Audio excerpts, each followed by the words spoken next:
This symbol is one of the most important symbols in all symbology. It is the most prominent symbol on our $1 bill. It is one of the most viewed symbols on Earth. And very few people understand what it really means.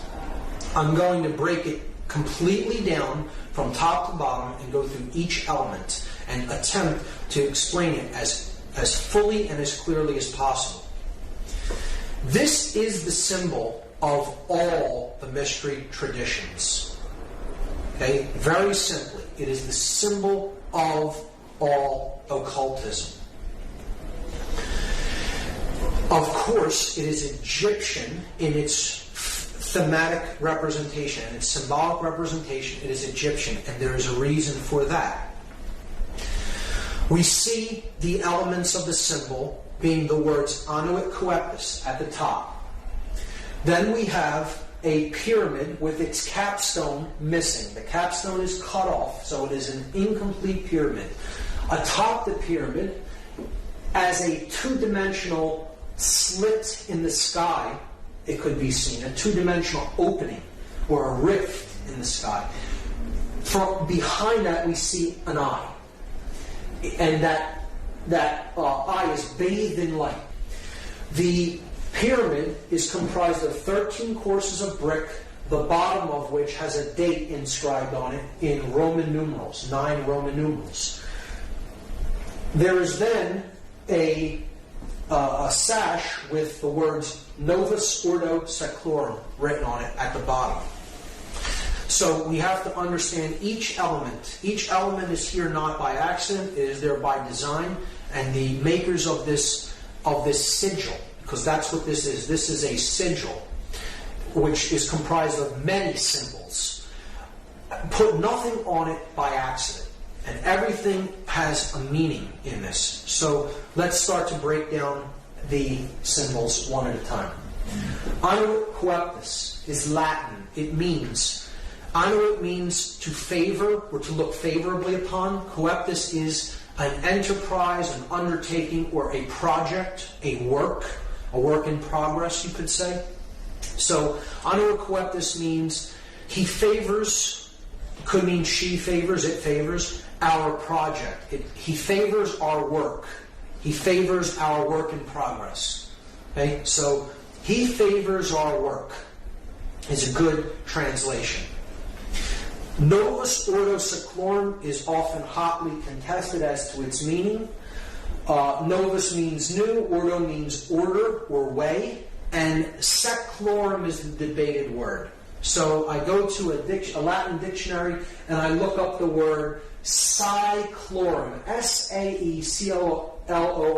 This is because people will say Seclorum means of the ages. So I'm looking up the word Saeclorum, and that means age, generation, people born at a time, race, present time, or age, century.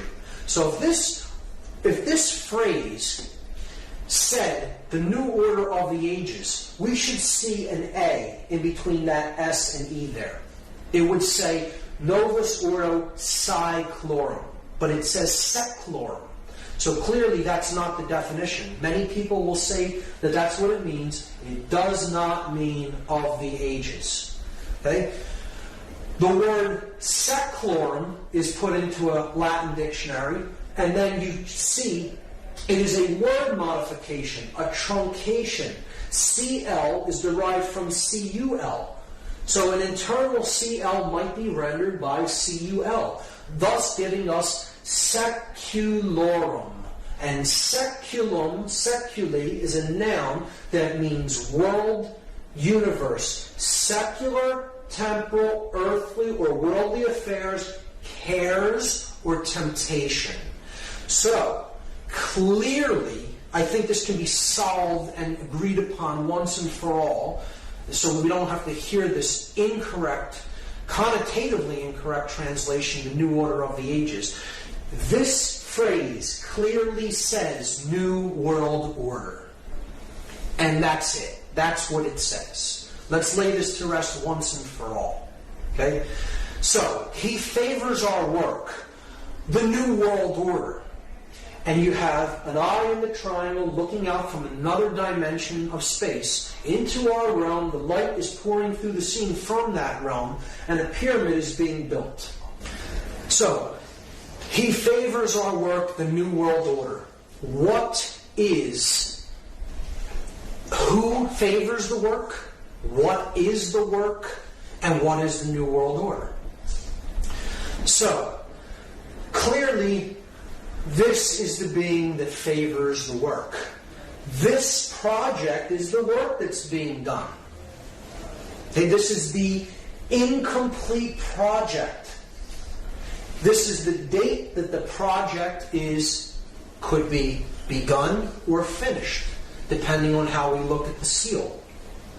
So, we have to understand a little bit about Egyptian cosmology and the main solar god, the solar disk, which we looked at as Horus, as Ra. Set is the dark incarnation of it.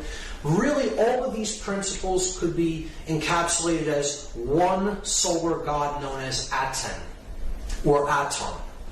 Depending on the spelling, it could be spelled A-T-O-N or A-T-E-N. So, Akhenaten of 18th dynasty Egypt was actually named after this. He's a pharaoh of 18th dynasty. He brought in the concept into Egyptian cosmology of a one God that is the overarching ruling aspect of everything, known as the Aten. And he named himself after this god. Akhenaten means the spirit of the Aten, the solar god. So that is the being here, the Aten. Now that could mean a couple of things depending on how we look at this symbol. But let's just let it be seen as it is the solar principle, the solar god, the god of light, the bringer of light. So it could be also seen as the word Lucifer. Lucifer comes from two Latin words, lux meaning light, and fere meaning to bear or to bring or to carry. So it is the bringer, the carrier of light. Now, this could mean two different things. We have to understand that Lucifer and the Aten are the same basic principle, the same symbolic principle, and they are a dual god. There is a light aspect of the sun god, the one that brings true light of awareness. And then there is the dark aspect of light. So one can be truly illuminated and really possess the light, really possess the knowledge. And then there is one who can be born into the dark light. Those who have knowledge of how things really work, but the way they're using it is for the ego. Being my will be done because I view myself as God and separate from everyone else, and I am out there to manipulate and rule them. So either way you look at that symbol there, it is the Aten or Lucifer. It doesn't matter whether you're looking at that symbolically as positive or negative, and I will go over both interpretations, both the positive and negative. However, it can in both aspects, this entity could be seen as Aten or Lucifer. Keep that in mind. If you take the compass and square symbol and place the apex at the top of this symbol, and the base at the same base level where the pyramid meets the ground, you're going to see a very interesting thing emerge. If we just trace the 5 points of the compasses and squares, the 2 compasses, the 2 edges of the square, and then the middle part that both share, the line of symmetry between them. So we go down the compass edges, and we see that the compass points point to 2 letters. The 2 end letters of this sash Okay? N and M. N from Novus, M in Seclorum. Then we go up the place where the square is used to measure from, the inside edge of the square. And we see that that also points to two letters, and they are also both on the opposite edge of this phrase, Annuit Coeptus. So we have the A in Annuit and the S in Coeptus. And now we come down the horizontal axis of symmetry. And we see it reaches one letter that is exactly in the middle of this sash, the O from Urdu. These 5 letters, if rearranged, are an anagram for the word Mason, M-A-S-O-N. And this is the symbol of all masonry. It is the symbol of all builders. And who are the builders? We all are the builders. We are all collectively on this planet the co-creators of our collective experience. Whether we are doing that creation unconsciously or consciously creating our experience, we are the builders of this world. And this is what we've built it into, what we currently have right now. So, who are the builders? We are the builders. But there's 2 different types of masons. See, there are masons that build with stone. They build the pyramid upward. They're building with stone. If you connect these 5 symbols as they are connotatively used in this seal, they form an inverted, skewed pentagram. And an inverted, skewed pentagram, if you look into dark occultic symbology, is always used as a symbol of pacts. It's a symbol of pacts, of promises made, to be something to be fulfilled, to be delivered upon completion of something else. So, again, we saw that these 4 arms represent the material world, depicted as the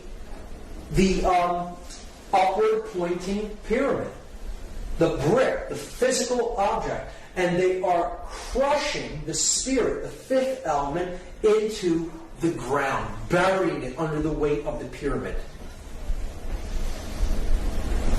See, the dark builders, the dark masons, those who are building toward a world of male domination, the blade.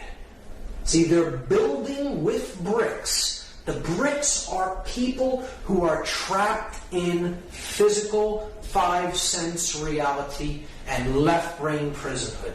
They are those who can not change. They have one form, and it's hardened.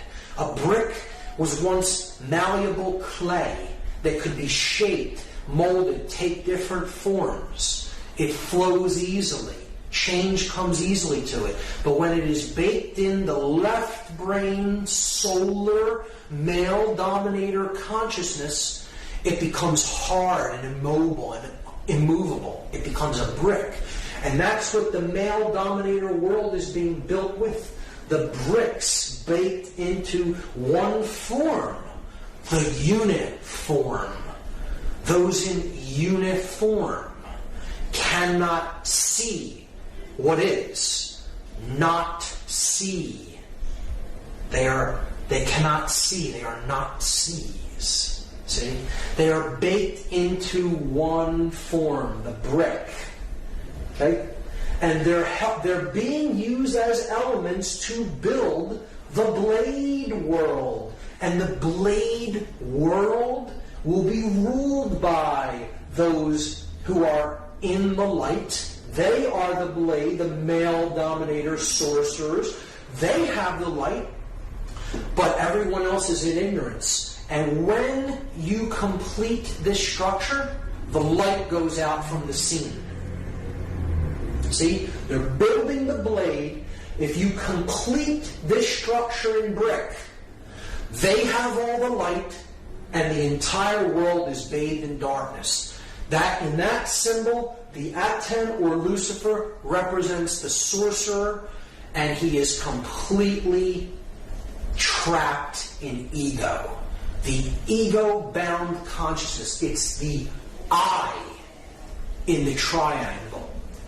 I am God, the sorcerer says to the world. And I will make everyone in this world and the entire world in my own image and likeness. But I will have all the light, and the light will be blocked out to those in ignorance and in one form. And the male dominator world will be born into existence, and it will bathe the world forever in darkness. That's the negative connotation of this symbol. See, you'll notice it's the blade without the chalice. See, these other 3 points make the chalice, but it's gone, it's ghosted. Just like it's been ghosted through human sacrifice, through the cremation of care. Right? It's been ghosted through the removal of the sacred feminine from the Trinity, and through not caring about what goes on in the world. The sacred feminine is removed, it's ghosted, but the male principle is embodied in stone. And that's the project, that the New World Order project that the Dark Masons, the builders with brick, are building into manifestation.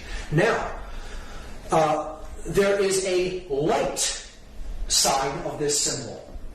Again, he favors our project, the New World Order. If the true God of creation, the true bringer of light, the awakened neocortex, the prefrontal cortex, the opening of the third eye, the stone the builders rejected, the Christ consciousness, so to speak, the true bringer of light, right? The true aspect of Aten, the solar mind, right? If we, as the other kind of Mason, are trying to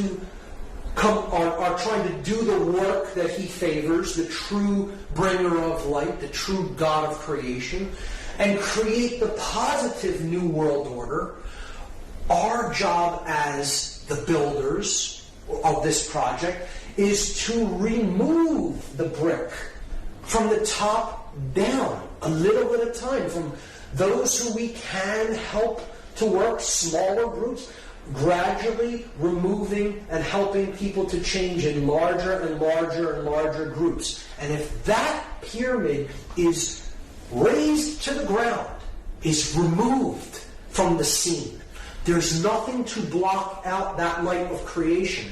And it comes down and joins with the earth. So the earth is not bathed in darkness of the male dominator blade world. Instead, it's bathed in light because the bricks are gone. Those who cannot change are gone. They've made the change, the metamorphosis, the transfiguration, the transformation in consciousness. And they've been raised to a higher level of awareness. So that's the opposite, the positive New World Order. Masons often tear stone down. And the light Mason, the light builder, the light worker, wants to tear the stone down so the light comes down and join up with the earth to create the positive New World Order. And in that aspect, this is a powerful, magnificent symbol of the true mystery traditions. The object is to remove that pyramid of male domination and bring the light down to the earth. So we see that this is the symbol of Solomon encoded into it. The male aspect, here's the the yang, light aspect of consciousness, combined with the feminine yin, dark aspect of consciousness to create the seal of Solomon. As above, so below. The Hermetic principle encoded into the seal of Solomon. So depicted there.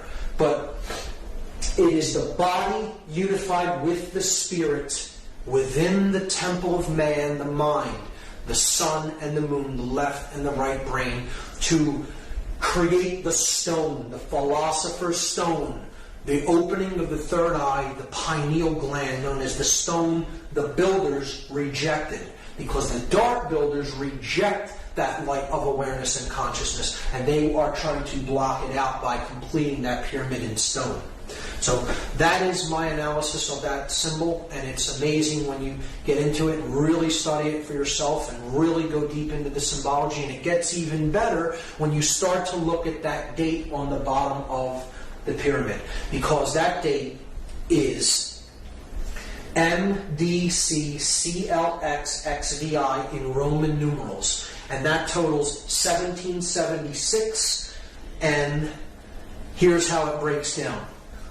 This is a chart of the letters and their corresponding numerical values. So if you just do the math, M is 1000, D is 500, C is 100, and you have it twice there, so you're up to 1700. L is 50, that's 1750. X is 10, which you have twice, so that's 1770. V is 5, that's 1775. And I is 1, 1776.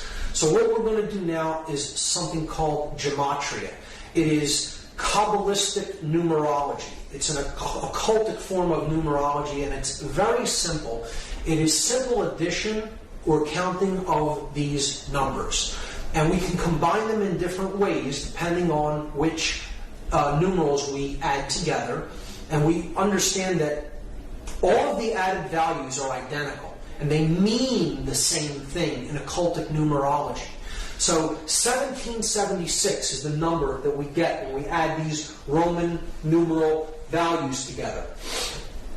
And what we are going to do in this example is we're just going to take the 1 and add it to the 6 and leave these two 7s. So we get 777. And anyone familiar with Judaism or Kabbalah may know that that is a symbol of God. It's a number that represents the Trinity of consciousness in its perfect form. The 777 is the aspect of the divine in man. It is thought, emotion, and action, the three aspects of our consciousness, having reached the place of the gods, the 7 entities of the skies: the sun, the moon, Mercury, Venus, Mars, Jupiter, and Saturn. The 7 gods that can be seen with the ancient world. A representation of the 7 chakras of energy in the body. So 7 is a symbol of completion, perfection, and God. It tripled is a representation of God. So if we add the 3 7s together, it totals 21. And 2 plus 1, this is the parents and the child.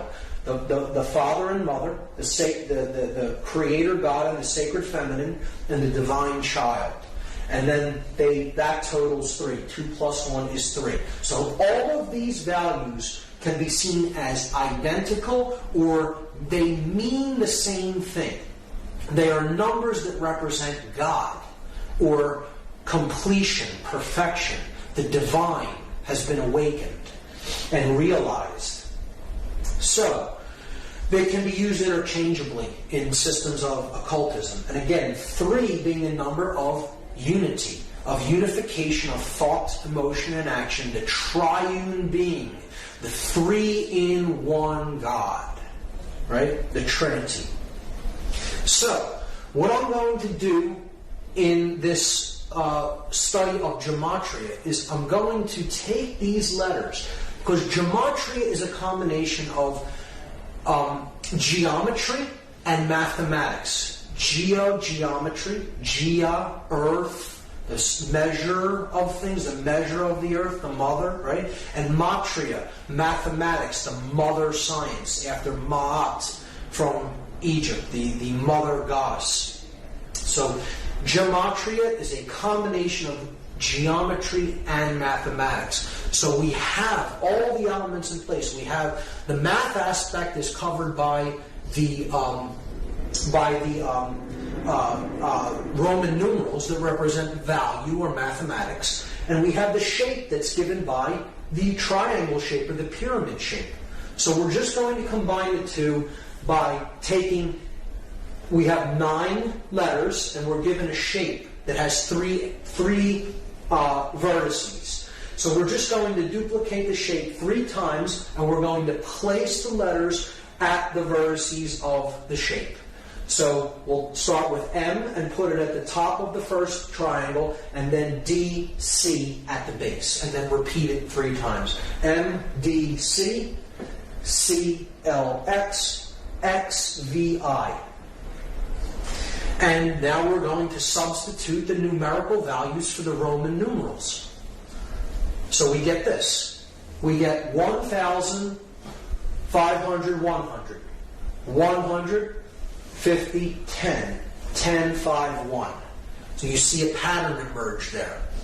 At the top of the pyramid, in every example, we see a clear pattern. 1,110.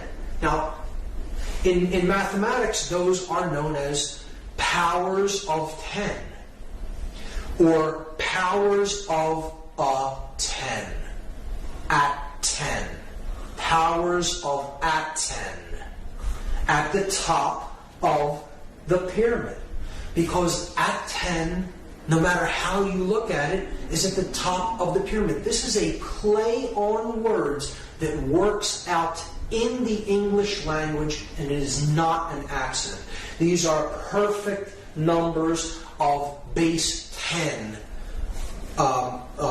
numerology, base 10 mathematics. And the powers of a 10, the powers of at 10, are indeed at the top of the pyramid. At the bottom of the pyramid, we have 500, 100, 50, 10, 5, and 1. If we add those for each base, we have 600 at the base here and 1,000 at the top. 60 at the base here, 100 at the top. 6 at the base here, and 10 at the top. We can then simply remove all the zeros, because zeros don't add to anything in gematria. So they can be removed. So we see that it simply boils down to this. 1's at the top, 6's at the bottom. And now we can combine them into one pyramid. And you have at the top 1, 1, 1, where the 3 pillars, the 3 aspects of consciousness, thought, emotion, and action, the 3 pillars of Freemasonry. At the bottom, 666. 666, the number of beast or base consciousness. And noticing that 3 correlates to 777, because if you add 777, you get 21. If you add 2 plus 1, you get 3. So 777 and 3 are identical. So you could simply substitute 777 for anything that totals 3. Like 1 plus 1 plus 1. 1 plus 1 plus 1 is 3, so we could simply put 777 up there and substitute for 111. They're identical because they both add to 3. So we have God at the top, the light, the beast or base consciousness of illusion and identification with the physical world at the bottom of the pyramid, captured in stone, in one form that cannot change. Illusion, ego identification. So, if now we reduce them again. So we add 7 plus 7 plus 7, we get 21. We add 6 plus 6 plus 6, we get 18. And this is what is meant by counting the number of the beast. That's what we're in the process of doing. It's a prescription for gematria given in the book of Revelation in the Bible. We add 21, and of course, as we saw, that totals 3, the number of God, and 18, 1 plus 8 totals 9, the number of ego and illusion. Why is 9 the number of ego and illusion? Well, here's why.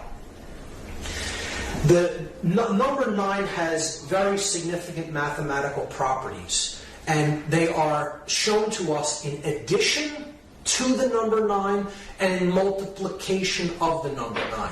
So this side of the table is an addition table. This side of the table is a multiplication table. 9 plus 1 is 10.